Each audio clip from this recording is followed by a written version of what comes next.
Hello everyone, I am Dr. Aditya Sai. So welcome to our channel of the Shoulder and Knee Clinic, where we discuss various issues regarding the shoulder, the knee and sports injuries. So if you like our content, do share and like and subscribe to our channel. So today we are going to talk about a hemiarthroplasty or a reverse shoulder arthroplasty in the situation of a fracture of your shoulder. So what we need to understand is, when are these options used?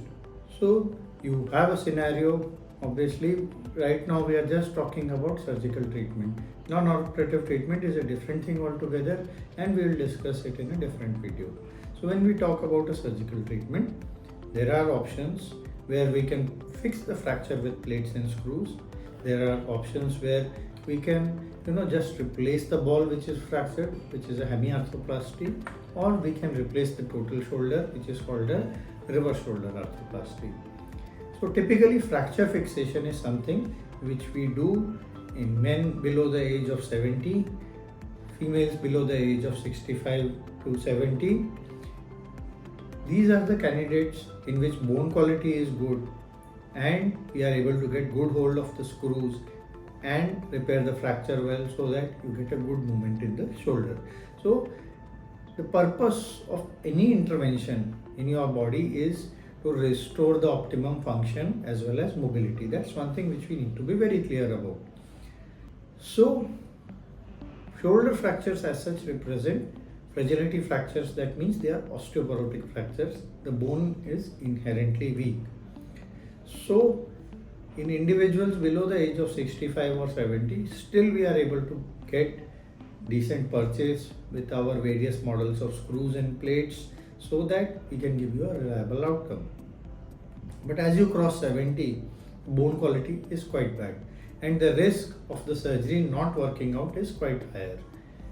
So understandably, we have thought over a period of time and come to a conclusion to give you the best results, so that you need to undergo one surgery with which you are able to obtain outcome which is sustainable for your day-to-day activities.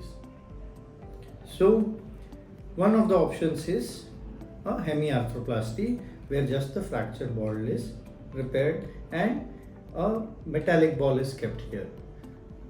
So one option is hemiarthroplasty, where the fractured ball is replaced and a metallic ball is inserted, which is known as a hemiarthroplasty. The native socket or the glenoid is left as it is. So this is an option typically we explore between the age of 65 to 70, where we don't want to do a complete shoulder replacement. Why this is done, or what is the reason for doing this? What are the cons for doing this? So one obviously reason is that we are preserving the natural glenoid. The downside of doing this procedure is the outcome of the surgery entirely depends on how your muscles around the shoulder or the rotator cuff heals.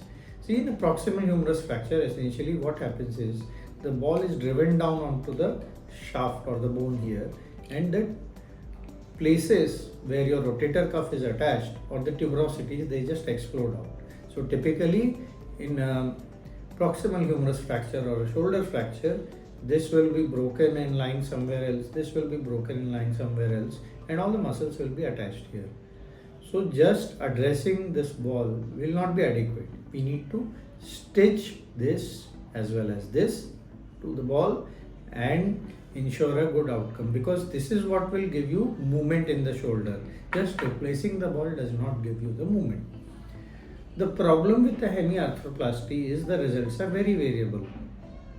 So if the tuberosities unite, you have a good result. But if they don't unite, then you tend to have poor results. You are not able to lift your shoulder fully, and you tend to get persistent pain in your shoulder, which requires a second surgery. So that's where the logic of doing a hemiarthroplasty doesn't work out so well.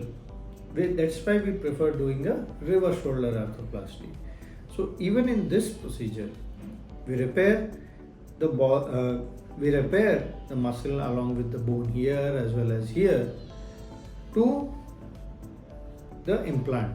So If it heals, you get good rotations in your shoulder as well as movement, as well as elevation of your shoulder and pain relief.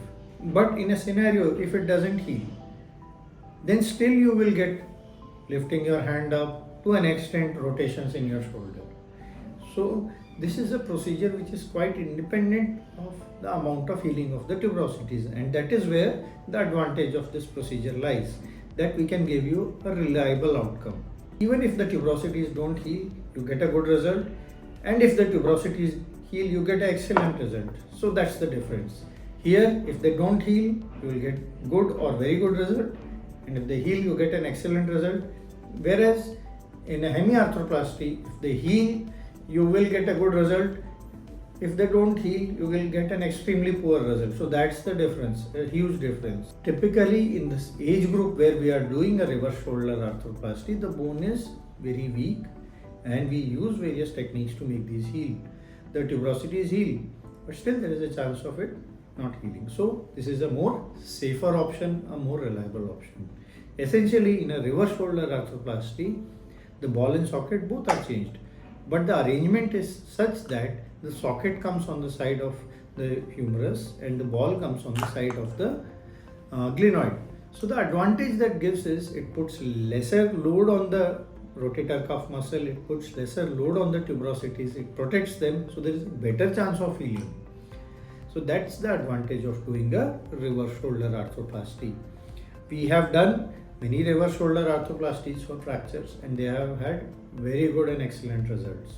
So in this age, the only role for a hemiarthroplasty we reserve is for a younger male below the age of 65, or a female for that matter below the age of 65, who has had a fracture where the ball is split into two parts. We don't want to do this procedure, but somehow we want to do something that preserves more of the natural shoulder. So that is the only indication where we do a hemiarthroplasty nowadays.